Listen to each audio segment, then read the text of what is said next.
डमरू बजाते हुए पहुंच गए मैया यशोदा के दरवाजे पर। एक गोपी ने आकर के पूछा, महाराज आप कौन हो? भगवान भोलेनाथ ने कहा, मैं शंकरानंद हूं। गोपी ने कहा, क्या काम है? भोले बाबा ने कहा, मैंने सुना है कि नंद बाबा के यहाँ एक बालक का जन्म हुआ है। गोपी ने कहा, हाँ महाराज ठीक सुना है। शिव जी ने कहा, तो दर्शन करने आया हूं। गोपी ने कहा, ठीक है, मैं मैया यशोदा को बुला करके लाती हूँ। मैया यशोदा दरवाजे पर आई। कृपया आप सभी भगवत भक्त यहाँ बैठ करके गृह पुराण की चर्चा ना करें, क्योंकि इसका कोई पार नहीं है। इसके 2-4 पन्ने प्रतिदिन बढ़ा करते हैं, तो बस 3 दिन की बात है। कथा सुन लीजिए, 3 दिन के बाद खूब गृह पुराण की चर्चा करिएगा। लेकिन अभी कथा पंडाल में बैठ करके आप लोग इधर उधर की बात ना करें। अगर आपका मन भटकेगा तो मेरा मन भी भटकेगा। मेरा भी मन करेगा कि हम भी सुने क्या बात हो रही है। बोलिए कृष्ण कन्हैया लाल की, वृंदावन बिहारी लाल की, हनुमंत लाल की। भगवान भोलेनाथ ने कहा, ठीक है। मैया यशोदा का आगमन हुआ। शिव जी ने अपना प्रस्ताव रखा कि भाई मैंने सुना है आपके यहाँ एक बालक का जन्म हुआ है और मैं उसी बालक का दर्शन करने आया हूं। मैया यशोदा ने कहा कि मैं अपने बालक को बाहर नहीं ला सकती। क्यों? महाराज आपके गले में सर्प की माला है, आपके पास सांप बिच्छू है, मेरा बेटा अभी बहुत छोटा है, देखेगा डर जाएगा, और मेरा बालक बहुत सुंदर है, मुझे डर है कहीं आप नजर ना लगा दो। भगवान भोलेनाथ ने पूछा, क्या देखने से लग रहा है क्या कि हम जादू टोना करते हैं?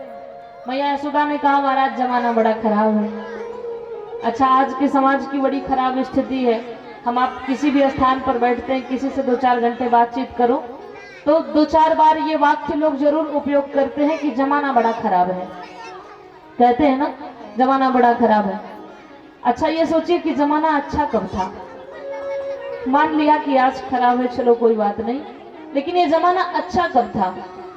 द्वापर युग में कंस ने अत्याचार फैलाया, शिशुपाल, दंतवक्र, जरासंध, सबके सब एक से बढ़कर के एक राक्षस थे। भौमासुर ने बहुत सारी कन्याओं को कैद कर रखा था, 16,100। सोचा कि जब 20,000 की संख्या हो जाएगी तो इकट्ठे विवाह करूंगा। एक पौंड्रक नाम का राजा, वो स्वयं को कृष्ण बना रहा था।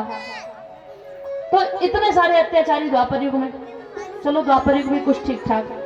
चले त्रेता युग में देखे, रावण था, कुंभकर्ण था, बाली था, सब एक से बढ़कर के एक विचित्र विचित्र, ताड़का, सुबाहु, मारीच, सब के सब भरे, ये भी ठीक था। लेकिन सतयुग में तो हद हो गई। हिरण्याक्ष ने इतना आतंक फैलाया कि पृथ्वी को ही चुरा के लेके भाग गया। अब बताओ, क्या आज के जमाने में तो उन सबसे अच्छा चल रहा है ना? तो मैया यशोदा ने कहा, महाराज जमाना बड़ा खराब है, किसी का भरोसा नहीं है, क्या पता आप ही नजर लगा दो। भगवान भोलेनाथ ने कहा, अभी योगी हठ मैया जानती नहीं हो, यही हट करके बैठ जाऊंगा आपके दरवाजे पर, और जब तक बालक का दर्शन नहीं कराओगी तब तक जाऊंगा नहीं। मैया ने कहा, महाराज दुनिया में खाली एक हट नहीं होता है, 3 हट होते हैं। पहला है क्या? पहला है बाल हट, जो बालक जिद करता है। दूसरा है योगी हट, जो योगी लोग बैठ जाते हैं भगवान के सामने। और तीसरा छोटा मोटा नहीं है, तिरिया हट है, जो स्त्रियां ठनगन करते हैं। मैया यशोदा ने कहा कि अगर आप योगी हट में माहिर हो तो तीसरे वाले में मैं भी माहिर हूं। अगर आप यहाँ बैठ जाओगे ठनगन करके कि जब तक दर्शन नहीं कराऊंगी तब तक जाओगे नहीं, तो मैं भी ठनगन कर लूंगी कि मैं दर्शन भी नहीं कराऊंगी। मैया यशोदा मना करके चली आई। कह दिया कि आपके गले में सांप है, मेरा बेटा देखेगा डर जाएगा। भगवान भोलेनाथ ने कहा कि मेरे गले में जो सांप है ये बहुत छोटा है, और आपका बेटा ना वो 1000 फन वाले के साथ हमेशा रहता है, वो नहीं डरने वाला। लेकिन मैया यशोदा के समझ में बात नहीं आई, वापस चली आई। थोड़ा समय बीता, भगवान कृष्ण ने रोना शुरू कर दिया, रोने लगे। अब हमारे आपके यहाँ यही होता है ना कि अगर बच्चा रोए तो उसे डॉक्टर के यहाँ बाद में ले जाते हैं, नजर पहले उतरवाते हैं। तो सबने कहा कि चलो इनकी नजर उतरवा दो।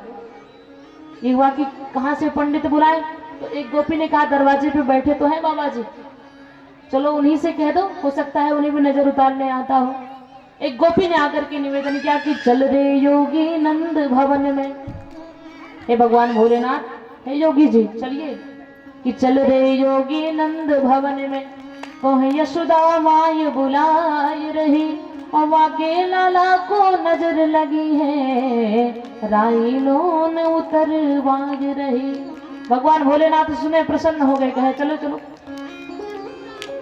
पहुंचे अंदर, जाकर के स्थिति क्या हुई, कृष्ण भगवान ने शिव जी को देखा, शिव जी ने कृष्ण भगवान को देखा, बालक का रोना शांत।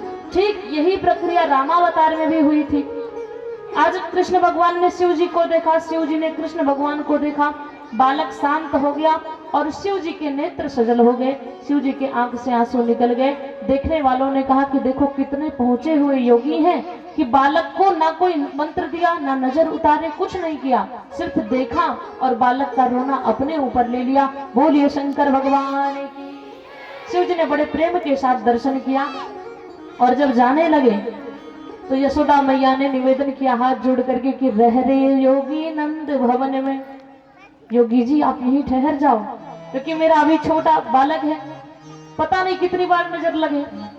कि रह रे योगी नंद भवन में, और ब्रज में बासों की जय, और जब जब मेरा लाला रोवे तब तब दर्शन दीजिए। बोलिए शंकर भगवान की। मैया यशोदा ने निवेदन किया और वही भगवान भोलेनाथ नंदेश्वर बन करके विराजमान हो गए। बोलिए नंदेश्वर भगवान की। धीरे धीरे करके समय बीता। एक दिन की बात है, कृष्ण भगवान लेटे हुए हैं, अपना खेल कूद रहे हैं, हाथ पैर इधर उधर चला रहे हैं। त्रिडावर्त का आगमन हो गया, आंधी तूफान बवंडर बन के आ गया। कृष्ण भगवान ने मन ही मन कहा आओ आओ मामा जी, ट्रेन में बैठा नहीं, बस में बैठा नहीं, हवाई यात्रा पहले होगी, आज हवाई जहाज में उड़ने जा रहा हूं। त्रिडावर्त आया, भगवान को उड़ा करके आकाश में ले गया और परिणाम ये निकला कि ऊपर जाने के बाद भगवान ने उसका उद्धार कर दिया। बोलिए कृष्ण कन्हैया लाल की। इस प्रकार दिन प्रतिदिन सरकार छोटी छोटी सुंदर सुंदर लीला कर रहे हैं। धीरे धीरे करके जब 1 वर्ष की अवस्था हो गई, 1 वर्ष के हो गए, तो नंद बाबा को तो ध्यान ही नहीं है कि नामकरण संस्कार होना चाहिए।